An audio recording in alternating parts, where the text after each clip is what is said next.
हम लोग क्या पढ़ रहे थे? पिछले क्लास में हम लोग को एक्सरसाइज क्लियर किए थे क्या? पिछले क्लास में हम लोग एक्सरसाइज क्लियर किए थे। कौन सा एक्सरसाइज था? 4.5। आप लोग बढ़िया से होमवर्क क्लियर कर लिए? आप लोग अच्छे से होमवर्क क्लियर किए ना? 4.5 था। तो आइए हम लोग आज नया एक्सरसाइज पढ़ते हैं 4.6, है ना। सभी विद्यार्थी अपने अपने बुक्स को पलटे और हम लोग होमवर्क लेते हैं। कुछ अगर पीछे वाले लड़के अगर कुछ कॉन्सेप्ट्स की जानकारी लेना होगा तो भी लेंगे। तो सबसे पहले पलटते हैं 4. जल्दी पलटिए 4.6। चलिए कॉन्सेप्ट के बारे में थोड़ी सी चर्चा कर लेते हैं, क्योंकि अभी डायरेक्टली शुरू नहीं करना, हमको लगा कुछ इसमें पढ़ना चाहिए पहले। चलिए आइए बात कर लेते हैं हम लोग। लड़के ध्यान मत दीजिए, ध्यान दीजिए। आइए कुछ पढ़ते हैं। तो आइए हम लोग आज देखने वाले हैं, बहुत बढ़िया चीज़ें हैं। संगत, एक मिनट, 10th में तो आप लोग ये चीज़ें पढ़ चुके हैं ना? आपको 10th में दो चर वाले रैखिक समीकरण में पढ़े थे क्या? 10th में हम लोग पढ़े थे दो चर वाले रैखिक समीकरण, याद होगा? मेरी बात को थोड़ा समझिएगा। 10th में हम लोग को याद होगा, आप लोग को 10th में हम लोग ये पढ़े थे, सुनिए, a1x plus b1y plus c1 equal to 0, याद है ना? a2x plus b2y plus c2 बराबर 0, ये दो समीकरण होता था। ये समीकरण 1 और इसको समीकरण 2, ऐसा 10th में हम लोग पढ़ते थे। 10th वाली कॉन्सेप्ट जो था याद होगा आप लोग को, a1 बटा a2 not equal to b1 बटा b2। इसके लिए अलग नियम कानून था। इसके लिए क्या था? इसके लिए कंडीशन था, इसके लिए कहावत था, जो समीकरण युग्म संगत होगा, समीकरण युग्म क्या होगा? संगत होगा। अगर ये कंडीशन फॉलो होता है ना, याद होगा 10th में, अगर ये कंडीशन फॉलो होता है समीकरण युग्म संगत होगा। और द्वितीय मतलब एक हल होंगे, और द्वितीय को ही एक हल कहते हैं ना। एक हल प्राप्त होगा, एक हल प्राप्त होगा, समझ गए? एक हल को ही अद्वितीय हल कहते हैं, यूनिक। और जो समीकरण रेखाएं हैं, समीकरण रेखाएं वो प्रतिच्छेदी होंगे। समीकरण रेखाएं क्या होंगे? प्रतिच्छेदी। 10th में हम लोग ये सब पढ़े थे। अगर ये कंडीशन फॉलो होता है तो समीकरण युग्म संगत होगा, उसके एक हल निकलेंगे, और जब उसका रेखा खींचा जाएगा तो रेखा आपस में प्रतिच्छेद कर देगा। क्लियर है 10th वाली? बहुत एकदम 10th वाली चीज़ें है। ये पहला कंडीशन था। दूसरा कंडीशन 10th में भी था, a1 बटा a2 बराबर होना चाहिए b1 बटा b2, लेकिन बराबर नहीं है c1 बटा c2। अगर ये कंडीशन फॉलो होता है तो आपको याद होगा क्या होगा? समीकरण युग्म जो है, समीकरण युग्म असंगत होती है, असंगत होती है, कोई हल नहीं निकलेगा उसका, कोई हल नहीं। और समीकरण रेखाएं जो होगा, रेखाएं समांतर होगी। बिल्कुल आपको याद है, एकदम समझ जाएंगे बहुत अच्छी चीज़ें से, बस आपको सिर्फ सुनना है बड़ी अच्छे से। इसी का एक अलग कंडीशन था, तीसरा आपको याद होगा, a1 बटा a2 बराबर b1 बटा b2 बराबर c1 बटा c2। याद करिए आप लोग, जब ऐसा था तो क्या था? समीकरण युग्म जो है वो संगत होता था, है ना, और अनेक हल होता था, अनेक हल होता था। और रेखाएं जो हैं संपाती होता था। रेखाएं संपाती मतलब ओवरलैप कर जाता था। संपाती मतलब रेखाएं ओवरलैप कर जाती थी, एक पर एक चढ़ जाती थी, याद होगा? तो ये, अरे भाई, प्रतिच्छेदी मतलब कट जाना, संपाती मतलब ओवरलैप मतलब एक दूसरे पर चढ़ जाना, उसी को ऊपर ढक लेना। प्रतिच्छेदी ये होता है, और ये ओवरलैप मतलब एक दूसरे पर चढ़ गया, कोई लोचा नहीं होना चाहिए। तो मेरी बातों को थोड़ा समझेंगे, सुनिएगा। तो ये तो 10th वाली चीज़ें था, ये तो 10th वाली चीज़ था ना, लेकिन ये जो अप्लाई था वो समीकरण युग्म पे अप्लाई था। ये सब ये जो संगत असंगत कितने हल होंगे, रेखाएं कैसे होंगे, ये सब जो चेक करने का, ये सब जो जुगाड़ था 10th वाली। आ जाइए, लंच जिसका है जल्दी से ले लो, जल्दी से निकलो बुआ। तो वो सब जो, ये सब जो 10th वाला जो जुगाड़ था, ध्यान से देखोगे, ये सब जब आपको 10th वाला जुगाड़ दिख रहा था, ये जो 10th वाला जुगाड़ था, ये किसके लिए था? ये समीकरण युग्म के लिए था ना। युग्म मतलब ये जितना जो अप्लाई होता था, ये सब सारा का सारा था समीकरण युग्म के लिए। समीकरण युग्म मतलब जोड़ा के लिए था ना। लेकिन यहाँ पे आपको प्रश्न में दिया गया समीकरण निकाय, सुनिएगा, समीकरण निकाय। अब जो हम लोग को 12th में पढ़ना है, अभी जो पढ़ने वाले हैं वो पढ़ने वाले समीकरण निकाय। निकाय मतलब सिस्टम। इसका मतलब ये तो दो चर वाले रैखिक समीकरण था, मतलब ये दो समीकरण के लिए था। अब 3 समीकरण मिलेगा आपको प्रश्न में। अरे भाई समीकरण निकाय मतलब 2 या 2 से अधिक चीजें से मिलकर के जो बना होता है उसको समीकरण निकाय कहते हैं। 2 या 2 से अधिक मतलब 2 भी उसी में आता है, या 2 से अधिक। तो 10th में युग्म कहना ज़्यादा बढ़िया रहेगा। निकाय आप कहा जा सकता है, गलत नहीं है। निकाय मतलब 2 या 2 से अधिक, तो 2 तो है ना। लेकिन यहाँ पे हम निकाय इसलिए कहेंगे क्योंकि आप लोग को जो इंटरमीडिएट में अभी बुक्स जो पकड़ेंगे उसमें 3 समीकरण दिया जाएगा, समीकरण 1, समीकरण 2, समीकरण 3। और ये जो अप्लाइड है ये 2 ही समीकरण के लिए था, युग्म के लिए ना अप्लाइड है, युग्म के लिए अप्लाइड है ये। और इंटरमीडिएट में दिया जाएगा 3 समीकरण दिया जाएगा, XYZ XYZ XYZ 3 समीकरण दिया जाएगा, तो उसको निकाय बोला गया है, समझ गए। तो उसके लिए हम लोग को फिर अभी नई चीज़ें पढ़ना है मैट्रिक्स डिटर्मिनेंट्स की मेथड से, कोई लोचा नहीं होना चाहिए। तो आइए हम निकाय के संगत और असंगत, प्रतिच्छेदी, 1 हल, 2 हल, 3 हल के बारे में चेक करने का जुगाड़ समझते हैं। ये 10th वाली है ना, जिसको कोई लोचा है तो आप इसको भी थोड़ा स्क्रीनशॉट कर लोगे। अगर कोई आपत्ति होगा तो हम लोग बाद में चेक करेंगे, तो इसको भी स्क्रीनशॉट कर ही लो। चलिए एक समीकरण युग्म लेते हैं, समझ गए ना। हम लेते हैं एक समीकरण निकाय।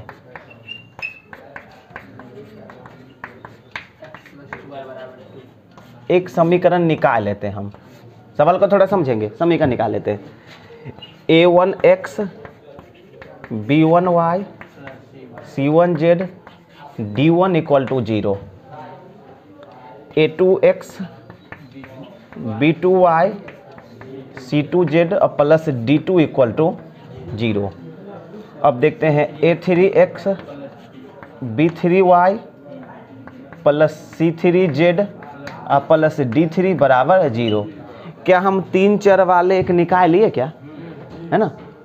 आपको A1 B1 C1 की जगह कोई अंक दिया जाएगा प्रश्न जब देखेंगे। तो ये जो आपको दिख रहा है 3 चर वाले समीकरण निकाय दिख रहा है, इससे ना आप 3 आव्यूह बनाएंगे।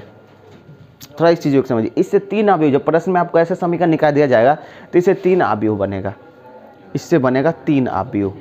सबसे पहला आव्यूह बनेगा जिसका नाम दिया जाता है A, प्रश्न के द्वारा दिया जाता है। 3 आव्यूह बनेगा जिसका नाम होगा A। तो चलिए A1 B1 C1 A2 B2 C2 A3, मतलब XYZ के जो गुणांक होगा, XYZ का जो गुणांक होगा उससे बनेगा एक आव्यूह। इसका नाम पड़ेगा A। आव्यूह को कैपिटल डिनोट करते हैं। एक आव्यूह बनेगा जिसका नाम होगा X। X आव्यूह बनेगा जिसका नाम होगा X, इसको चर आव्यूह कहेंगे। उस आव्यूह में चर रहेगा। तो आपके जो समीकरण निकाय में कौन सा चर यूज किया गया, XYZ 3 चर, तो आव्यूह बनेगा ऐसे कुछ, यही आव्यूह बनेगा 3 का 1 कोटि का नहीं, यही बनेगा। क्यों बनेगा अभी हम देखने वाले हैं। और एक आव्यूह बनेगा जिसका नाम हम B डालते हैं, और वो आव्यूह कुछ ऐसा बनेगा। जो चर होगा D1 D2 D3, जो अचर होगा बराबर के दूसरी तरफ जो रहेगा सो, मतलब इसी से ना ये 3 आव्यूह बनाओगे, इससे आप 3 आव्यूह बनाएंगे, इसी से ये 3 आव्यूह बनाओगे। ऐसे बनाओगे, कैसे बनना है समझ गए। अब इस 3 आव्यूह को एक इस प्रकार से सेटिंग करोगे जो फिर से ये बन जाएगा। तो देखो इसको कैसे सेट किया जाएगा, ये 3 आव्यूह को। तो इसी 3 आव्यूह को ऐसे सेट किया जाता है, AX बराबर B। आपको थोड़ा सा सवाल को समझाने के लिए हम बराबर में D1 लेते हैं, D1 D2 D3, क्योंकि प्रश्न में आपको ना बराबर के उसी तरफ दिया जाएगा, समझ गए ना। D1 D2 और D3 बराबर के दूसरी तरफ। तो ये जो आपको 3 आव्यूह जो बना लिए हम लोग, ये 3 आव्यूह को इस प्रकार से सेट किया जाएगा जो गुना करके फिर से यही आ जाएगा। देखो कैसे सेट किया जाता है, इसको सेट किया जाता है AX इक्वल टू B। जब आपको इस पे बैठाओगे ना, दोनों को, इस 3 आव्यूह को, और गुना करोगे तो फिर से ये बन जाएगा। जब आप अपने इस 3 आव्यूह को इस पे बैठाओगे, इसी पे बैठाओगे तो आपको ये फिर से आ जाएगा। बैठा करके आप देख सकते हैं। आइए बैठा के देखते हैं।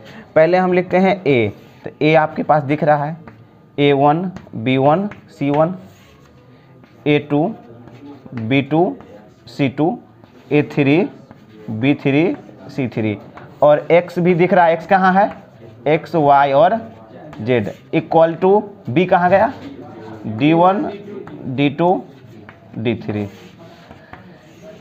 गुना तो आपको पता होना चाहिए, गुना तो पता होना चाहिए। ऐसे को ऐसे से ना गुना करते हैं, A1x B1y C1z, बस मिल जाएगा ना, A1y plus B1 A1x plus B1y plus C1z मिला, इसको इससे हो गई। अब दूसरा सब A2x plus B2y plus C2z, पहला से हो गई, दूसरा से तीसरा से A3x B3y C3z, ये तो हो गई। अब बराबर में उधर D1 D2 और D3 दिख रहा है ना। जब आप देखेंगे तो ये अवयव की समानता पे बन गई, अरे अवयव की समानता नहीं बन गया, तो ये बराबर D1 ये बराबर D2 ये बराबर D3, आपको ये नहीं बन जाएगा। तो ये अंक दिया जाएगा प्रश्न में। हम जो आपको ये समझाने के लिए जो समीकरण निकालिए वो व्यापक फॉर्म में लिए हैं। प्रश्न में A1 B1 C1 और D1 की जगह कोई अंक होगा, 2 4 5 6 -1 -3, समझ रहे हैं ना। हम आपको समझाने के लिए व्यापक फॉर्म का यूज किए हैं, कोई दिक्कत नहीं होना चाहिए। तो यहाँ पे कोई अंक रहेगा, आपको वो ज़्यादा अच्छा लगेगा, जोड़ घटाव करने में और आसान हो जाएगा। फिर इसी को जब हम बराबर करेंगे तो आपको यही मिल जाएगा। तो कुल मिला करके जब भी आपका प्रश्न में आपको समीकरण निकाल देगा ना, जब भी आपको समीकरण निकाल देगा तो आप क्या करिएगा, इस समीकरण निकाल से 3 अवयव बनाएगा, जैसे हम बनाए हुए हैं वैसे 3 अवयव बनाइएगा, समझ गया ना। और तीनों अवयव को बनाने के बाद हम क्या करेंगे, क्योंकि तीनों अवयव क्यों बनाएंगे थोड़ा देख लिया ना। और तीनों अवयव को बनाने के बाद वो कैसे से, इंपॉर्टेंट क्या है, यही चीज़ नहीं इंपॉर्टेंट है ना। अब इसी से सारा का सारा काम करते हैं, कोई दिक्कत। तो 3 अवयव बनाइएगा आप लोग, 3 अवयव बनाएंगे। देखते हैं आगे बढ़ने के लिए, थोड़ा स्क्रीनशॉट कर लो। आइए देखते हैं, देखिए अभी जो आप थोड़ी देर पहले देखे थे हम लोग, जो समीकरण निकाय देने के बाद हम उसे 3 अवयव तैयार करते थे, ए बी एक्स, और इम्पोर्टेंट क्या था, ए एक्स इक्वल टू, यानी इम्पोर्टेंट था। इसी से हम x equal to A inverse B लिख सकते हैं का, कैसे लिख सकते हैं, क्योंकि ए इधर गुना में तो उधर भाई ए जाएगा तो इनवर्स नहीं बन जाएगा, हम लोग देख चुके हैं। अब यही चीज़ें आपको याद रखना है, ये वाली चीज़ें x बराबर ए इनवर्स बी, यही चीज़ें आपको याद रखना है। x बराबर ए इनवर्स बी, यही समीकरण आपको याद रखना है, जिस पर आप पुट करके समीकरण निकाय को हल करेंगे, समझ गए ना। ये ए इनवर्स बी कैसे आया आप समझ गए, कोई लोचा नहीं होना चाहिए। तो आइए बात कर लेते हैं। अभी जो पिछले एक्सरसाइज ख़त्म किए हैं आप लोग, तो पिछले एक्सरसाइज में इन्वर्स निकालना सीखे हैं ना, गुना तो हम लोग सीख चुके थे। पिछले एक्सरसाइज में क्या सीखे हैं, इन्वर्स निकालना सहखंडज की मदद से, सहखंडज की मदद से इन्वर्स निकालना। और इस फार्मूला में भी हमको इन्वर्स की ज़रूरत है, क्योंकि जैसे समीकरण निकाल देगा तो समीकरण निकाय से ए मिल जाएगा, है ना। और हमें इस फार्मूला में ज़रूरत पड़ रहा है ए इन्वर्स का, तो वो जो ए मिलेगा तो सबसे पहले हम क्या करेंगे, उसका इन्वर्स ज्ञात करेंगे, तब इस फार्मूला में पुट करेंगे। एक्स और बी तो दिखेगा ही, नहीं दिखेगा, और ए इन्वर्स पुट करके दोनों को गुना करें, मतलब ए इन्वर्स आपको ज़रूरत पड़ेगी इस चैप्टर में इन्वर्स निकालने का जुगाड़, कोई प्रॉब्लम नहीं होना चाहिए, इन्वर्स निकालने की जुगाड़ पड़ेगी। आइए हम इसको आगे बढ़ाते हैं, ध्यान से देखिए। तो सबसे पहले ध्यान देखिए, यहाँ पे आपको 3 शर्त मिलेगा, यहाँ से आपको 3 चीज़ें सीखने के लिए मिलेगा। एक बार मिलेगा मॉड ए अगर 0 के बराबर नहीं है तब, और दूसरा शर्त में ये होगा जब मॉड ए 0 के बराबर है तब। जब मॉड ए 0 के बराबर है तो यहाँ से 2 शर्त बनेगा, और जब मॉड ए 0 के बराबर नहीं है तो यहाँ से एक ही शर्त मिलेगी। बड़ी गौर से देखेंगे। अभी जो आपको इस फार्मूला को अप्लाई करने के लिए इन्वर्स चाहिए, और ए इन्वर्स को ज्ञात करने के लिए आप फार्मूला पढ़ चुके हो, एडजॉइंट ए बाय मॉड ए, याद है। तो ए इन्वर्स निकालने के लिए आपको एडजॉइंट निकालनी पड़ती है और मॉड निकालनी पड़ती है। तो पहले आप क्या निकालते हो, एडजॉइंट की मॉड निकालते हो। तो मॉड निकालते समय 2 गो शर्त होता है, या तो मॉड ए का मान 0 होता है या तो 0 नहीं होता है। तो जब मॉड ए का मान 0 नहीं होता है तो ऐसे शर्त में इन्वर्स निकलती है, और जब मॉड ए का मान 0 हो जाता है तो ऐसे शर्त में इन्वर्स का अस्तित्व नहीं होता है, कोई दिक्कत। तो इसी कॉन्सेप्ट की मदद से आपको यहाँ पे 2 शर्त पढ़नी पड़ेगी, समझ गए ना। पहला शर्त ये है, तो जब भी आप पहले ये अप्लाई करने से पहले आपको क्या करना पड़ेगा, मॉड ए निकालनी पड़ेगी, है ना। और ए तो दिख ही रहा है। मॉड ए अगर 0 नहीं होगा, कुछ और हो जाएगा, 2 4 5 6 7 8 9 10, अगर मॉड ए 0 नहीं होगा तो समीकरण युग्म लिखे चाहे निकाय लिखे कोई फर्क नहीं पड़ता है, समीकरण निकाय संगत होगा और उसके एक हल होंगे और रेखाएं जो है वह प्रतिच्छेदी होगा। कोलोचन है 10th के लिए कुछ अलग कंडीशन था। जब आपका ए का मॉड 0 हो जाएगा तो ऐसे कंडीशन में भी 2 शर्त बनेगा। पहला में होगा समीकरण युग्म संगत, समझ गया ना, पहला समीकरण युग्म होगा संगत। मेरी बातों को थोड़ा इसको सावधानी समझिएगा, समीकरण युग्म संगत होगा, दूसरा में होगा समीकरण युग्म असंगत। अब ये संगत कब होगा तो थोड़ा ध्यान से देखिएगा, संगत कब होगा, असंगत कब होगा। असंगत वाला में तो हम जानते हैं, देखिए चलिए काम थोड़ा सा और आगे बढ़ा ही लेते हैं। संगत जब होगा तो अनेक हल होंगे, अनेक हल होंगे, और असंगत वाला में क्या होगा, कोई हल नहीं होगा, कोई हल नहीं, क्योंकि संगत वाला में तो अनेक हल ना, और अनेक हल वाला में क्या होता है, संपाती होता है, और कोई हल वाला में नहीं होता है, समांतर होता है। हम लोग जानते हैं इस चीज़ों को, लेकिन ये कब अप्लाई होगा, क्योंकि दोनों ए नॉट इक्वल टू 0 के लिए, ये जो दोनों जो हो रही है किसके लिए है, ए बराबर 0 के लिए। तो ये कंडीशन फॉलो होगा कब, जैसे ही ए इक्वल टू 0 निकलेगा उसके बाद आप ये निकालोगे एडजॉइंट ए इंटू बी, ये निकालोगे आप एडजॉइंट ए इंटू बी, दोनों में आप निकालोगे ये ए डी जे, कैसे लिखते हैं भाई, A D J A into B, ये दोनों निकालोगे, ध्यान से देखिएगा, ये दोनों निकालोगे आप, है ना। लेकिन अगर ये जब दोनों निकालेंगे तो ये भी 0 हो सकती है, 0 नहीं हो सकती है। मतलब अगर हम कोई चीज़ निकालते हैं तो उसका 2 ही शर्त होगा, नहीं या तो वो 0 होगा या तो 0 नहीं होगा, कोई दिक्कत। तो ये संगत वाला स्थिति में उसे 0 होना चाहिए और असंगत वाला स्थिति में उसे 0 नहीं होना चाहिए। बस इसी चीज़ को ध्यान रखनी है आपको। एक राउंड और हम बोलते हैं, अगर आपको ए का मॉड 0 नहीं निकला तो कहानी एकदम इजी, सीधे लिख दो समीकरण निकाय संगत। लेकिन अगर ये 0 निकल गया तो अब आपको दूसरा चीज़ निकालना पड़ेगा। क्या निकालना पड़ेगा, एडजॉइंट ए इंटू बी निकालना पड़ेगा। अब एडजॉइंट ए इंटू बी निकालने के बाद भी वहाँ से 2 शर्त बनेगा, या तो वो 0 होगा या तो 0 नहीं होगा। नहीं समझ रहे हैं ना। जैसे ही ए का, आप तो कोशिश करो कि आप तो मनाओ कि ए नॉट इक्वल टू 0 मिल जाए।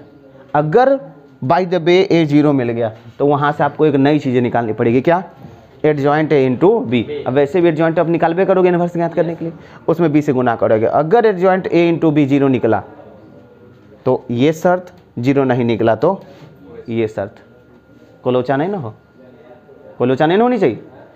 तो आपको संगत 2 कंडीशन में होता है। अरे समीकरण निकाय संगत 2 कंडीशन के लिए होता है ना। संगत के कंडीशन में एक हल होता है, संगत के कंडीशन में अनेक हल होता है ना। लेकिन असंगत के कंडीशन में समांतर होता है, कोई हल नहीं, कोई दिक्कत। तो जब भी ए का मॉड 0 नहीं निकलेगा तो संगत, और जब 0 निकल जाएगा तो भी एक संगत एक असंगत। तो एक संगत होगा जब अनेक हल संपाती है, असंगत में कोई हल नहीं, समांतर। कब किस कंडीशन को अप्लाई करना है समझ में आ रहा है कि नहीं, है ना। तो जब भी ए का मॉड 0 नहीं होगा तो अच्छी बात है, लेकिन 0 का मॉड हो जाएगा तो आपको क्या निकालना पड़ेगा, एडजॉइंट इनटू बी। अब वहाँ से डिसाइड करेगा जो 0 हो रहा है तो संगत लिखोगे, और 0 नहीं हो रहा तो असंगत लिखोगे। तो संगत हो लिखोगे तो संगत का मतलब अनेक हल होगा, संपाती होगा। ई का मतलब कोई हल नहीं होगा, समांतर होगा, कोई दिक्कत। लेकिन समीकरण निकाय को हल सिर्फ इसी कंडीशन में किया जाएगा। समीकरण निकाय का हल इसी कंडीशन में किया जाएगा। मतलब समीकरण निकाय का हल हम करते हैं कब, जब एक्स वाई जेड का मान चाहते हैं तब। लेकिन जब एक्स वाई जेड का मान अनंत मान निकलेगा तो उस समय में निकाय होगा ही नहीं ना, हल होगा ही नहीं। अरे भाई किस स्थिति में समीकरण को हम हल करते हैं, जब अद्वितीय हल मिलना होता है तब। 10th में आप पढ़े थे ना, 10th में लिखा हुआ था सबसे पहले निम्नलिखित समीकरण को चेक करिए संगत है कि असंगत, है ना। और एक हल की स्थिति में समीकरण को हल कीजिए प्रतिस्थापन विधि से। बहुत सारा विधि था ना, तो पहले कहता था चेक करिए संगत है कि असंगत है, और जब अद्वितीय हल प्राप्त हो उस स्थिति में समीकरण को हल करके XYZ का मान ज्ञात करिए। मतलब समीकरण हल कब होगा? जब उसकी स्थिति एक हल अर्थात अद्वितीय हल बनेगी तब। कोई लोचा नहीं ना हो। अद्वितीय हल तो सिर्फ इसी कंडीशन में न बनता है। अरे अद्वितीय हल इसी कंडीशन में बनता है, तो कोई भी समीकरण युग्म हल होगा। ये सब तो चेक करने का ना जुगाड़ है, ये सब किसका जुगाड़ है? चेक करने का। लेकिन कोई भी समीकरण चेक करने के बाद हल कब करेंगे? जब इस शर्त का पालन होगा तब। समझ रहे हैं ना? जब इस शर्त का पालन होगा तब। समझ गए ना? क्योंकि इस स्थिति में ए का मॉड 0 हो जाएगा, उस स्थिति में इन्वर्स नहीं निकलेगा। अरे ये दोनों स्थिति में ना इन्वर्स नहीं निकलेगा, ना इन्वर्स निकलेगा ना हम इसमें पुट करेंगे। कोई लोचा? तो समीकरण निकाय का हल किस स्थिति का पालन होने पर होगा? जब a नॉट इक्वल टू 0 होगा तब। अब आपके बहुत सारे प्रश्न हैं जो कि इस पर सेट करनी है। समझ गए ना?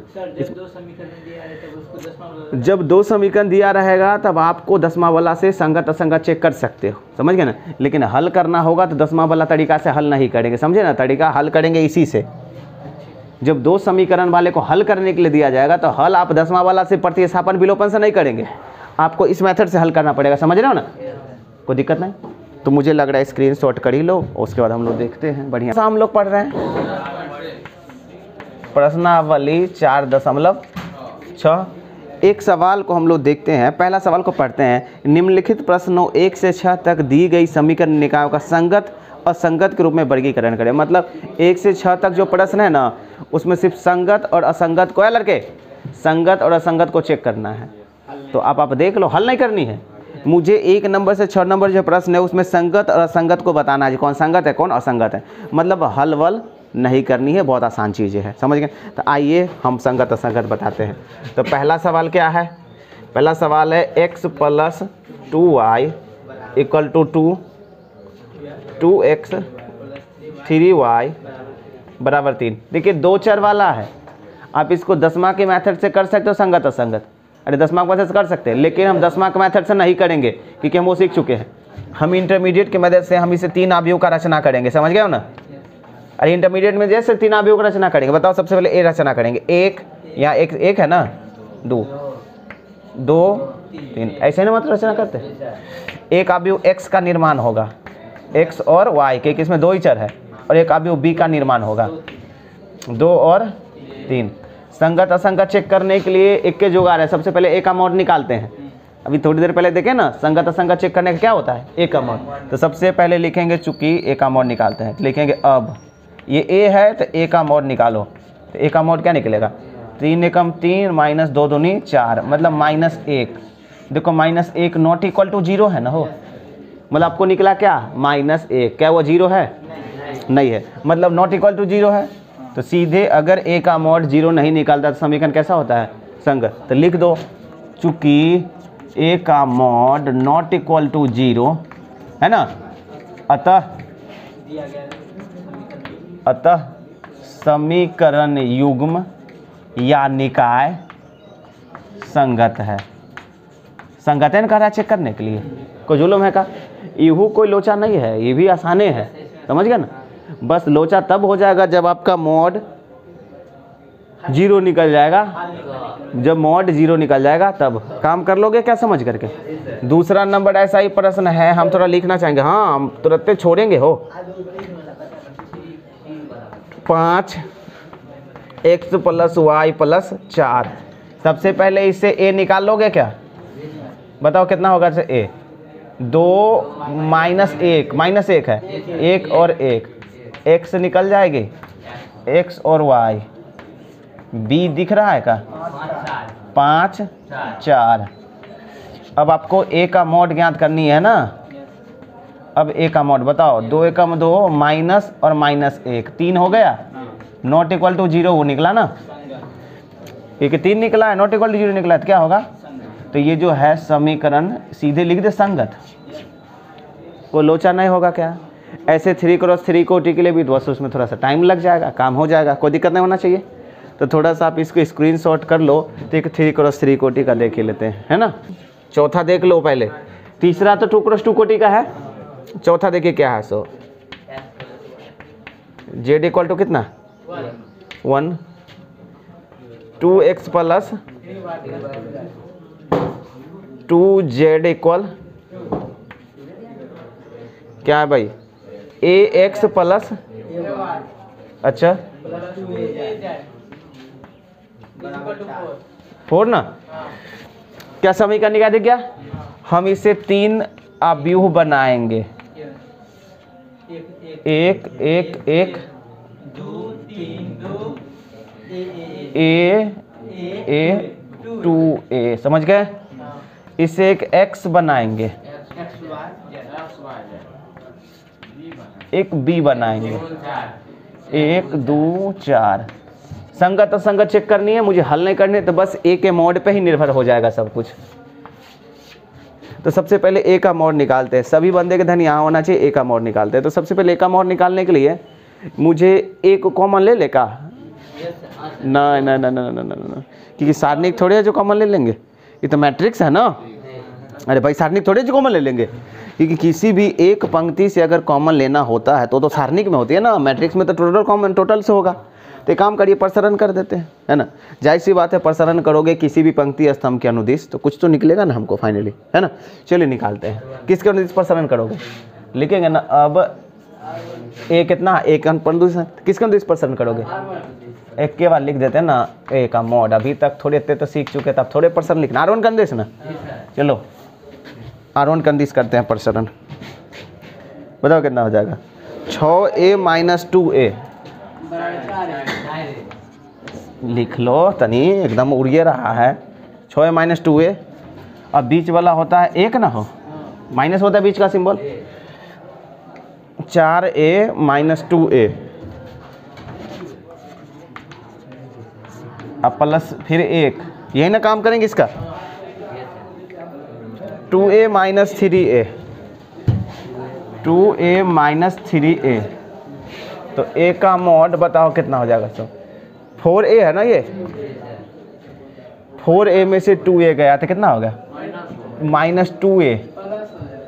अरे भाई 4a में 2a गया, माइनस 2 में से 3 गया था कितना, माइनस a। तो मुझे a का मॉड के लिए 4a माइनस 3a नहीं हो जाएगा।